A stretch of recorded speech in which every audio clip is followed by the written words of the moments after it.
So this was last night's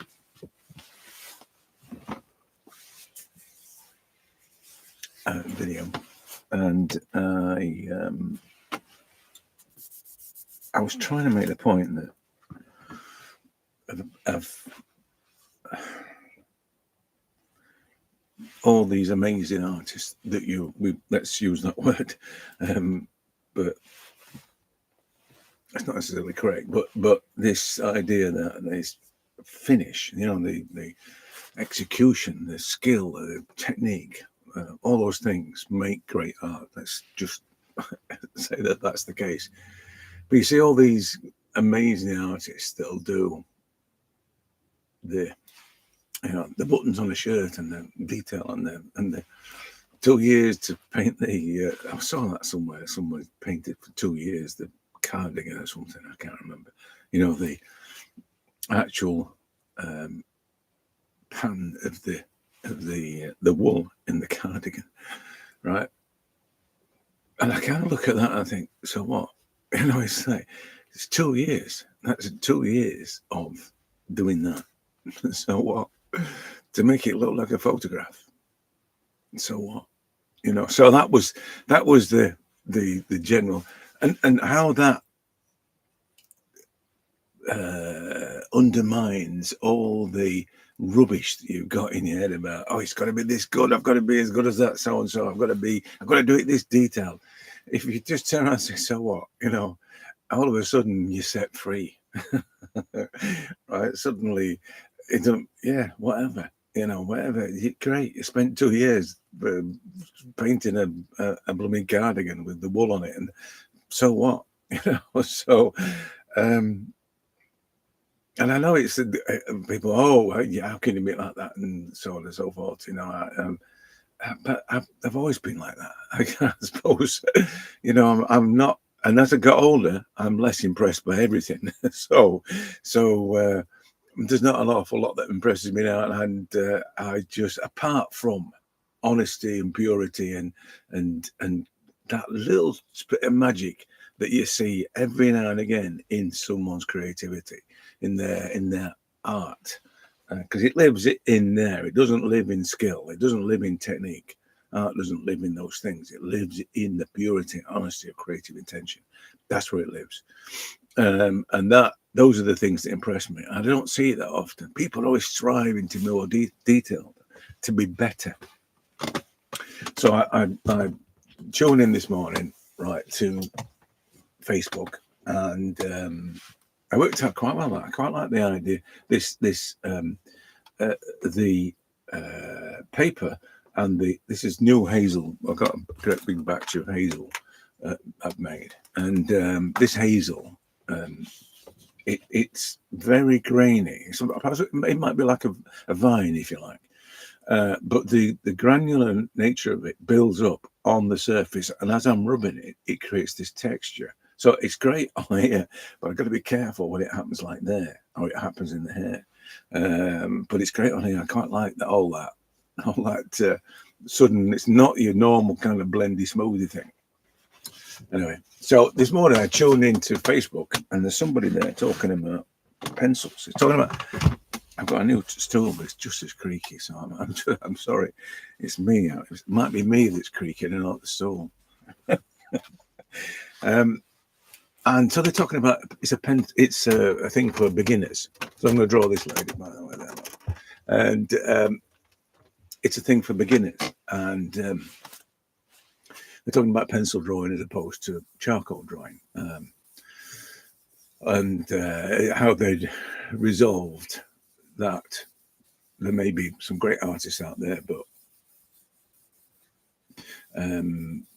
they're going to do the best, and then maybe one day they'll be that good, kind of thing. Better. People, because this is where the word comes in, better. They're better than me. They're better at this than me. They're better control, better, better this, better that. Their work is better. Everybody's work's better than me. You know what I mean? I even see those. I see those people that say that. Everybody's work's better than mine. So I'm not sure what that does. That may be like a so what kind of thing, It's kind of a realization, acceptance. You know what I mean? Might be that, because you can think of all kinds of nonsense to justify that kind of thinking. It may well be set you free to and be realistic about your abilities. It may well be that is a good thing. I think the thing for me though is the consciousness of making that comparison is the problem. There is that issue of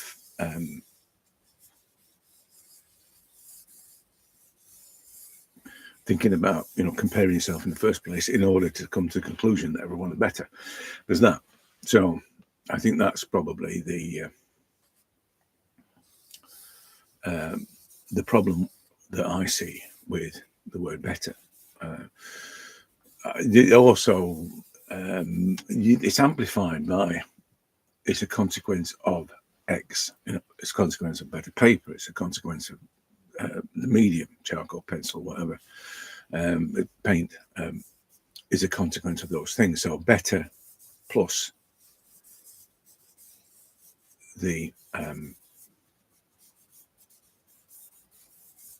skill and technique and medium dependency to stuff, I'm better depending on how well I can manage this medium, or that someone else can manage it better than me. So therefore, that's the deficit. That's what I need to work on. I mean, all of this is like to do with people wanting to thinking that this is just about making copies of things. It doesn't matter if you're working from life or not, but that's the thing. It's always about a copying thing, and the way and the skill at which you can do that. And generally speaking, I think that's, and I've said this before about the safety in detail. If you can make accurate copies of things, then you're more or less guaranteed success and recognition for that. I've often thought that I should spend 2 months or 3 months on a oil portrait, and make everything super detailed, photographic in its execution. I should do that. But then I thought, nah, why would I want to do that? That's the thing. It's a skill and it's a determination kind of thing. Because I've never thought that there was anything I couldn't do. I've never thought that. Whether it was coding a database for Toyota to manage their stock, imagine the enormity of that project, to whether or not I could paint a full-on oil painting and oil portrait. Never thought that I couldn't do anything, And I suppose that's a trait. I don't know why I've got that. My sons are like that as well, so maybe it's a genetic thing. I don't know, but that's the. I suppose the crux of what I do is this. It's not confidence. It's the what hellness. Why the hell wouldn't I be able to do that? It's that so whatness. So if someone wants to think that being able to do something really super detailed and all the rest of it is in some way making them a better artist, then fair be, so be it. I don't care.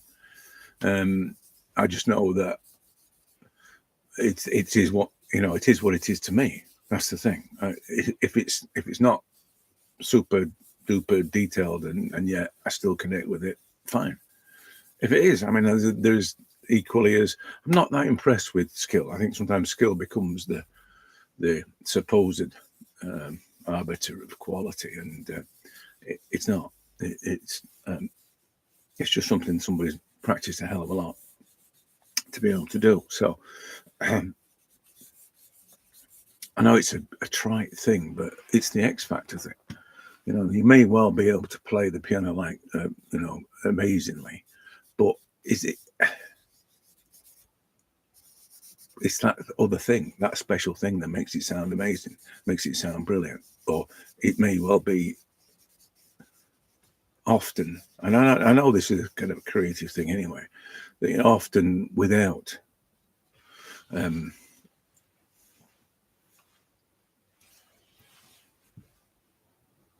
certain things, whether it be skill or whether it be materials or whatever, we're often more creative anyway. So it may well be that the deficit is what makes it special, because it's like if you lose a sense, other things compensate.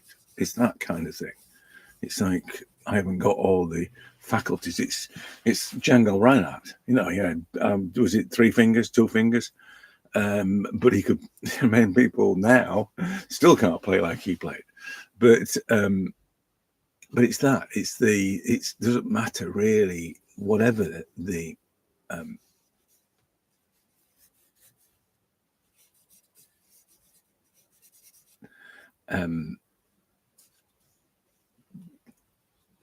special quality that you think it should be. It's often, and as I say, we do that with this. We think it should be really about the production, and it should be about the skill that you developed and the practice you've done and all that. We kind of do that, but it's not. It's not those things. It's hard when, you know, there's a kind of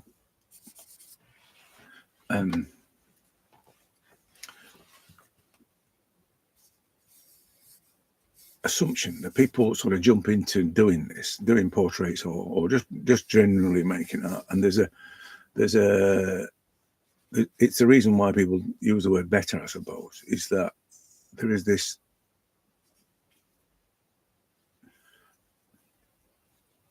idea that it is about doing it in somebody else's way, you know, doing it the way other people do it. And I think that's probably everything, you know, everything that's taught is always do it like this. This has been done for centuries, and this is how the masters did it, and so on and so forth. No matter what level you're at, there's always a prescribed way of doing it. And that I've always thought it's a bit weird when it comes to creativity, because there is no prescribed way of doing it, or there shouldn't be. And it doesn't matter if it's this, you know, drawing faces or painting abstracts or whatever. It's not about doing it the way somebody else did it. It can't be, can it? It can't. If you're thinking about creativity, it's not something that is. There's no recipe for it, is there?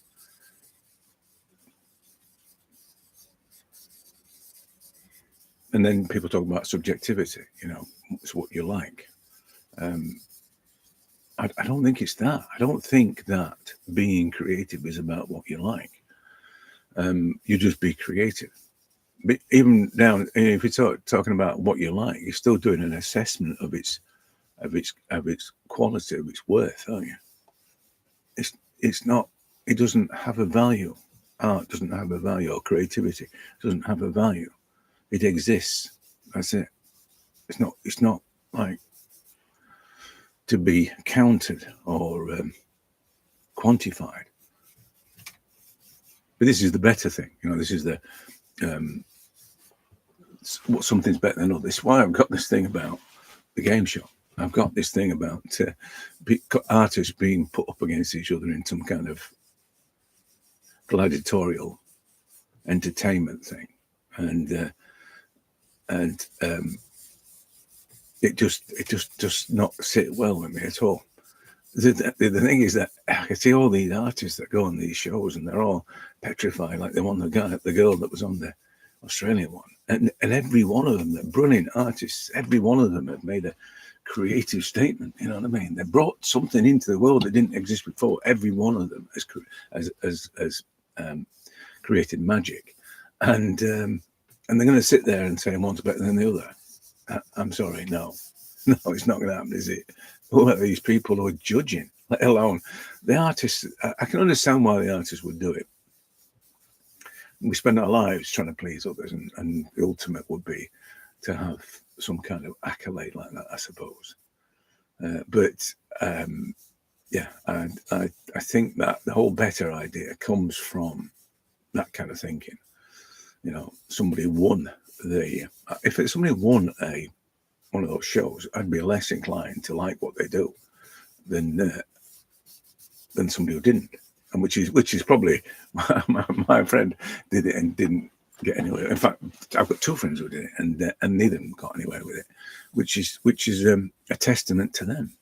You know, I think that they're more winners. If you want to use the phrase, they're more winners than those that won. So, but that's the whole point of this. This is what I'm talking about. It's the reverse of everything you understand. It's the opposite of what you think it is. It's not about being better. It's not about getting better. It's about making art. It's about doing something that is deep down in your soul. It's about that.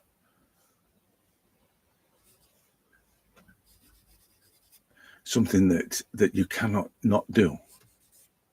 It's about that. You know, it's if you're it's all creative, you'll understand that is it. You just do it. People will ask you why and what is it you do, and you know why you do it and all the rest of it. But the best answer you can give is, I don't know why I do it. I just have to do it. That way you've actually begun to understand what this is all about. And I think that's probably what, after all those years of me not doing it, I think that's what I've learned to, come to understand. That it was, at the time I stopped, it was all about the justification of what I was doing. It was, and the justification was more than just telling people why I did it. It was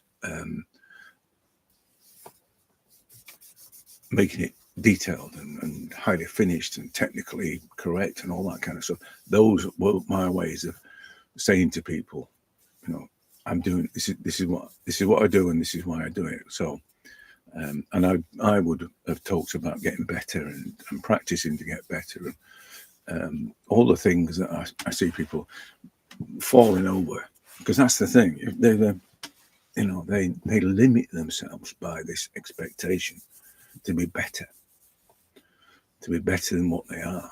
Whether it's to be as good as somebody else or whatever, it's still about being better than what they are.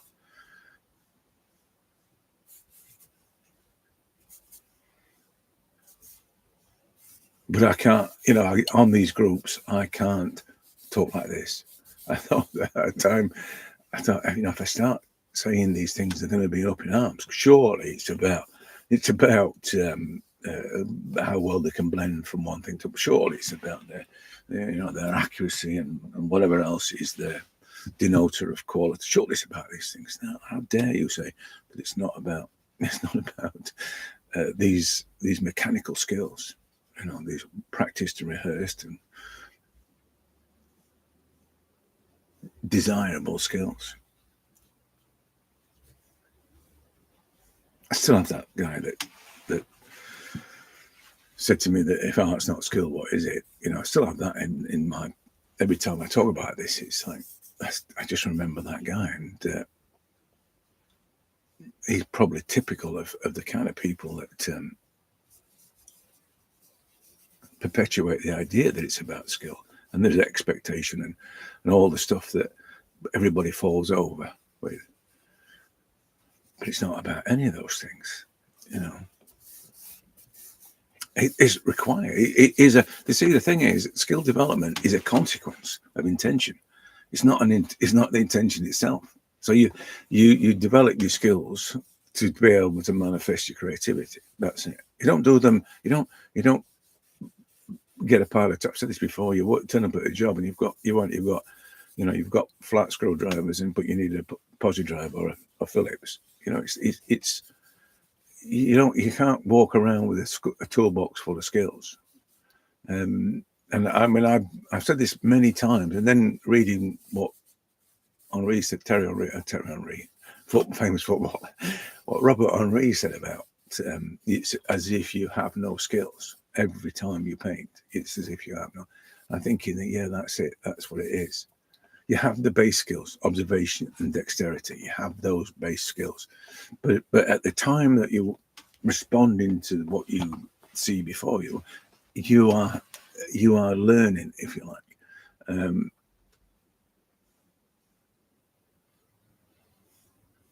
We develop the skills at the point of need, if you know, rather than saying, oh, I must have these before.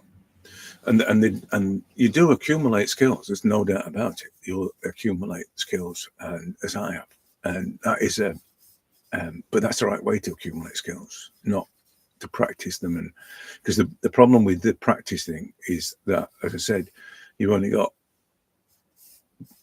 flat screws or a flat screwdriver in your toolbox. You go around looking for flat screws, don't you? Flatted screws. So if you develop certain skills, you go around looking for ways to put those skills to good use. That's not going to be right, is it? You don't know what you don't know, and then this is why artists get good as they get older, because they spend their lives painting everything, accumulating enough skills to paint everything. But you can see. I mean, I don't paint anything or draw anything other than faces, just because I like faces, which is a good enough reason for me. But ideally, you should be able to draw and paint anything at any age, regardless of skill levels. I'm not talking about to somebody else's standard. I'm talking about to manifest your own intentions. That's what I'm talking about. It's not about being able to paint like somebody else at any age. It's being able to paint like yourself at any age. That's the thing. I'm going to write that down. That's another t-shirt, I think. But that's it. You need to be able to manifest your creativity regardless of your skills, regardless of the execution. So what, people might judge it as not being accurate and not being precise or whatever else, or not following the rules, or so what? You know what I mean? When I criticize people who were just skill merchants, they're going to turn around and say to me, so what? Surely they're going to try and fight me and say that I'm wrong and all the rest of it, as they do. But really, the answer they should come up with is, so what? If as soon as they say that, you know that they're better artists than their work displays, that they've got somewhere deep down they understand that creativity is more than skill.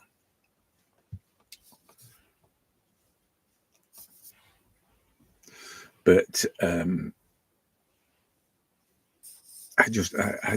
these things fascinate me. I mean, I suppose it's not ideal, you know. If I'm doing these on YouTube and what have you, and they're sort of crazy titles, and so I don't get no views and all the rest of it. I think it doesn't matter what title I'd use on my videos. So I'm going to get into the point where I'm going to start using random things like soft toys or, you know, waterfalls or whatever. And because I know they're not going to get the views. The only ones that get the views are how to draw in 10 easy steps. I did this one thing and it changed my life. You know, those are the ones that get views. It's Mr. Beast and his dancing cats. That's the problem with YouTube.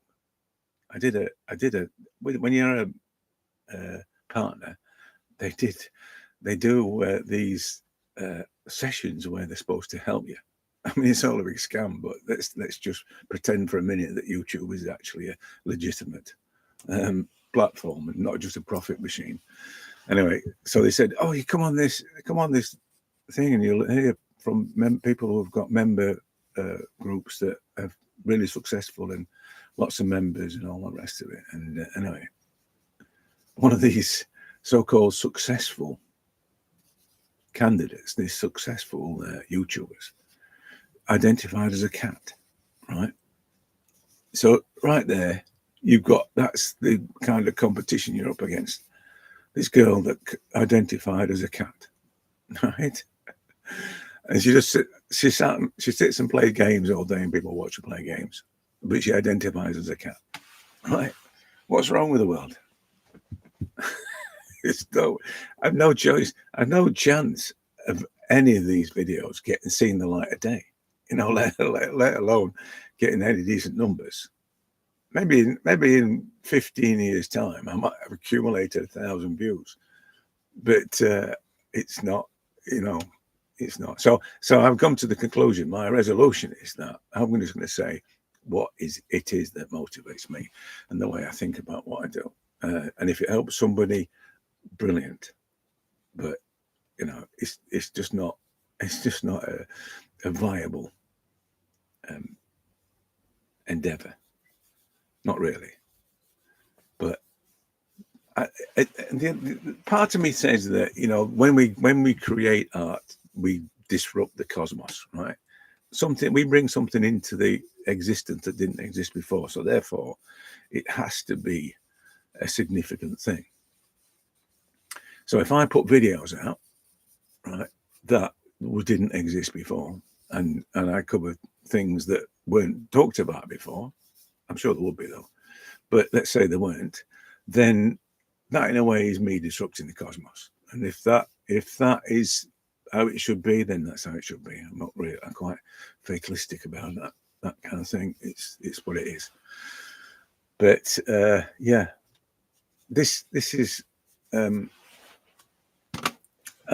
interesting, this, because this charcoal, this is the new batch of hazelwood, and this paper is copier paper, so it has no bite on it, and it's just all I can get hold of. So, you know, I'll paint on whatever I can get hold of. I prefer something that's a little bit more bite, more of a sketchbook cartridge type of thing, but the greyness is an interesting thing. You know, yesterday I was talking about the range of tones.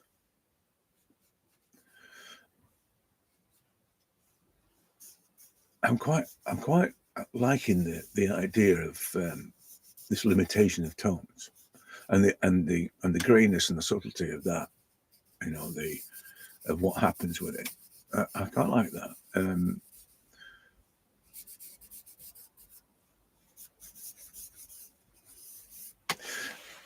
Mainly because, I tell you why, because with the lack of range, you know, the range between the darks and the, you know, from the dark to light, the range that I can achieve is very shallow.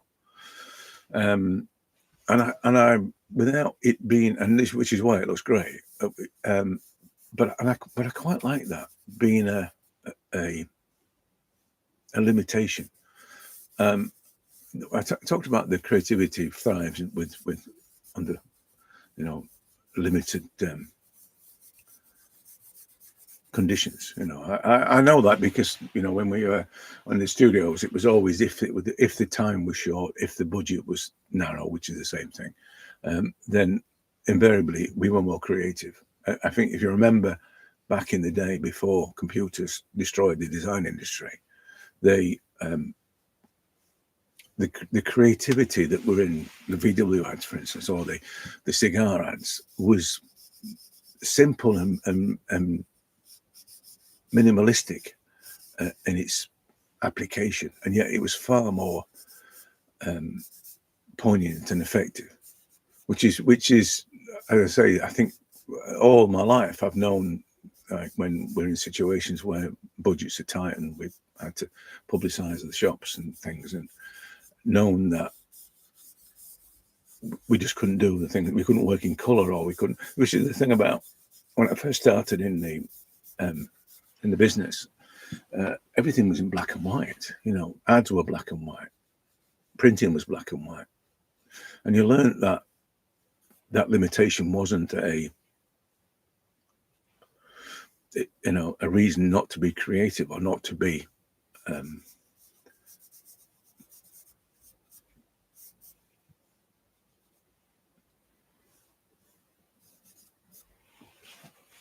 effective in the way that you applied the practical aspects of it.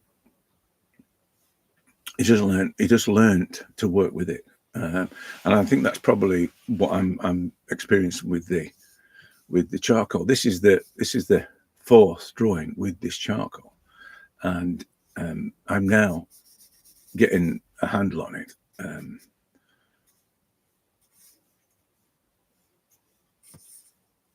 And working with its idiosyncrasies and its limitations, which is back to this conversation this morning with the guys that were talking about working in graphite and then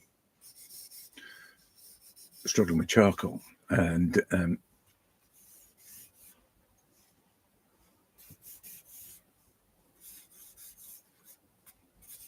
their struggle was probably the fact that they want to do it as good as someone else.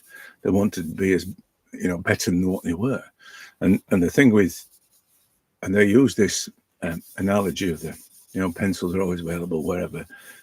Sketchbook is something that you could pick up anywhere, or bits of paper you can pick up anywhere. And that's right. I mean, that's the whole beauty of working in graphite, is that it's accessible to everybody. You can get pencils anywhere, you can buy pencils anywhere. And papers can be anything from a napkin to a bus ticket. And it's attractive for that reason. It's attractive because of the control. You don't commit to tones straight away. You can gradually build something up, and gradually gets it smoother and smoother and all the rest of it. You can do all that.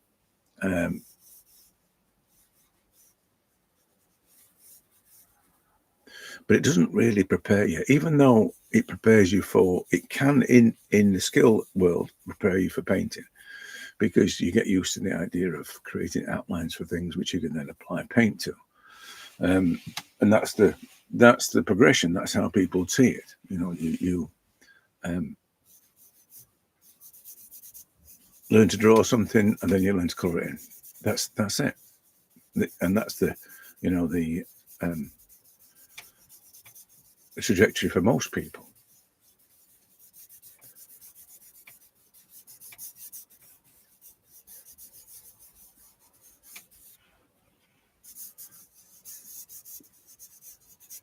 But coming to something like charcoal, and somebody did say that it's more like painting. It is, and I would have said a long time ago, I've said this, charcoal is more like painting, or think of it as more like painting. And at a sort of superficial level, it is, but it's more than painting. It's a medium in its own right, and I don't think it can be considered to be like anything. This is the problem. You think it's like graphite because you call it charcoal drawing. So it's charcoal. It's like a graphite, but it's darker to most people. And because someone actually mentioned that it was too dusty, that it gives away their approach straight away. Because the reason why it's too dusty is because you're not aware of how the medium is working. You're just basically buying stuff that people recommend you should buy, whether it be paper or the charcoal itself, and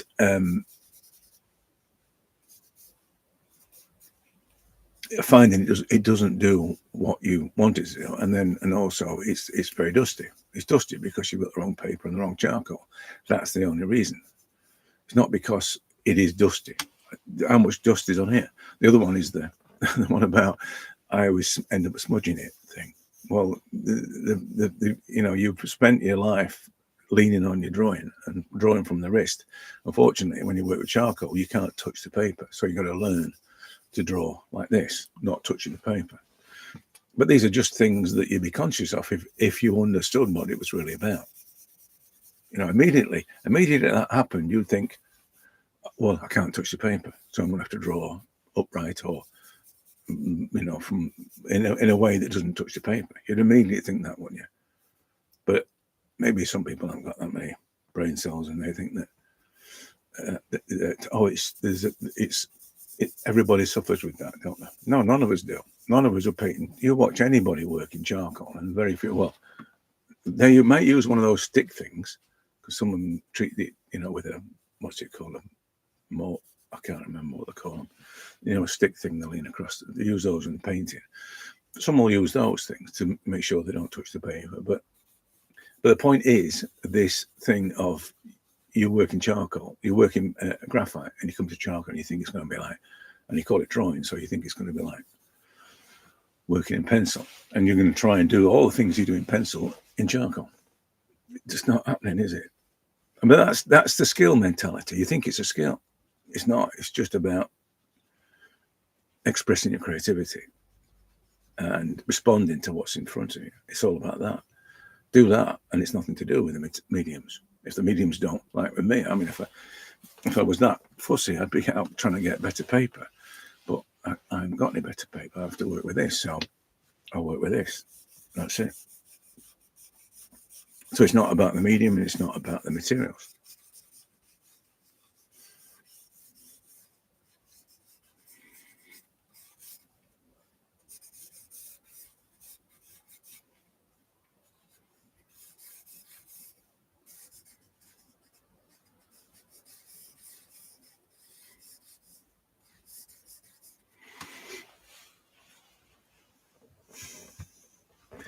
So this is going to end up being I can see it. It's going to end up having a background on it. I just wanted to just give a bit of a halo on there. There's the background is like that, and then I also want to pull out the hair that drops down here. I just think that those, the balance of things, quite into the design aspect of it, and we did that on Sunday in the lesson. So I've got another lesson today, so I don't know what we're going to be doing today, but it'll be something fabulous. Somebody saw somebody the other day talking about their lessons, and they said, I don't know what I'm doing, but it's going to be absolutely fabulous. Well, that's what my lesson's going to be fabulous. So I quite like in the definition of the environment to create, because this is the thing I was talking about on Sunday, on the lesson on Sunday, about everything is the portrait. It's not just the eyes and the ears. It's everything is the portrait, and that is.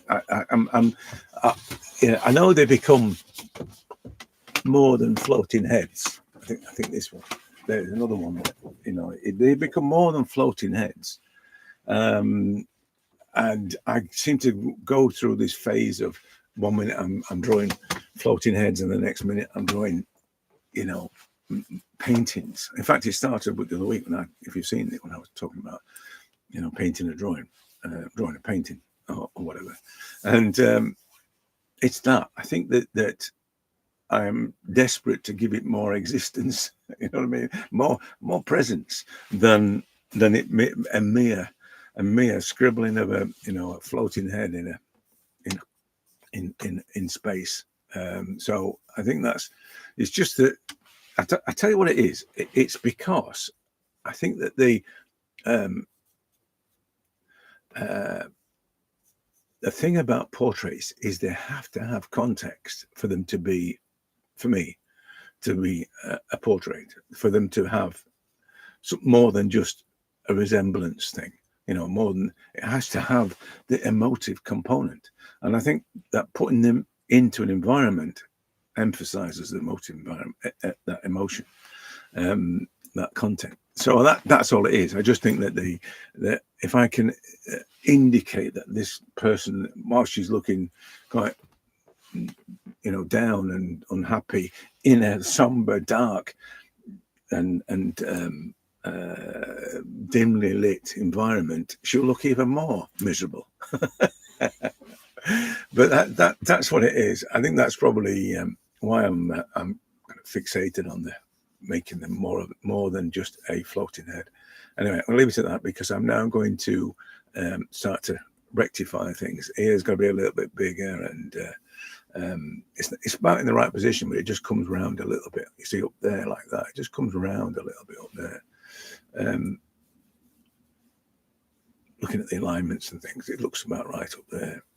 So I'm going to do that, and then I'm going to put the background on. I'm going to fix the eye and put the highlights into it, and then it'll all lift off. I've got tonal issues here. You can see this is a problem at the moment, but I'm wary about, as I said earlier, about this build up of tone. You see it's starting to happen there, so I'm wary of working it too much just yet. I might just remove some of that, and then it won't be as dark as it is. And the thing about with this, the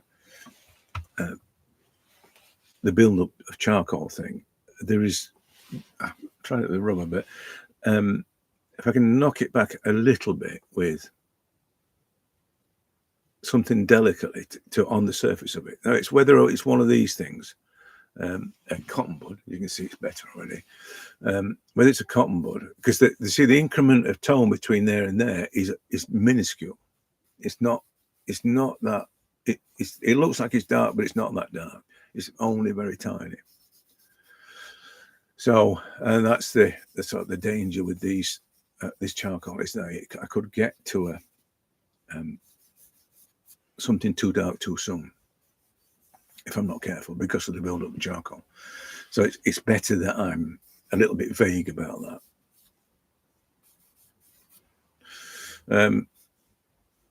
Yeah, so that's what I'm going to do. I'm going to fix I'm going to be a bit more sort of linear in the eyes, and then sort of precision in the eyes there, and like that. And then, but I'm going to put the background on it just to help me draw the face, because I think the highlight on the face, which is what it's about that highlight on the face there.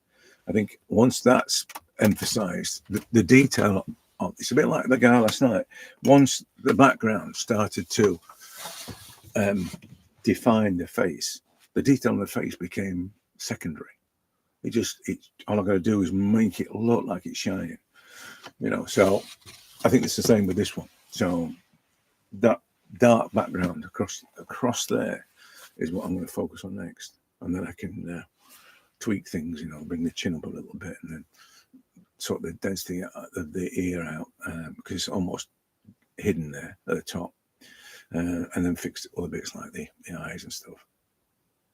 So, right. I'll probably be on later, so you'll see how it developed in that one.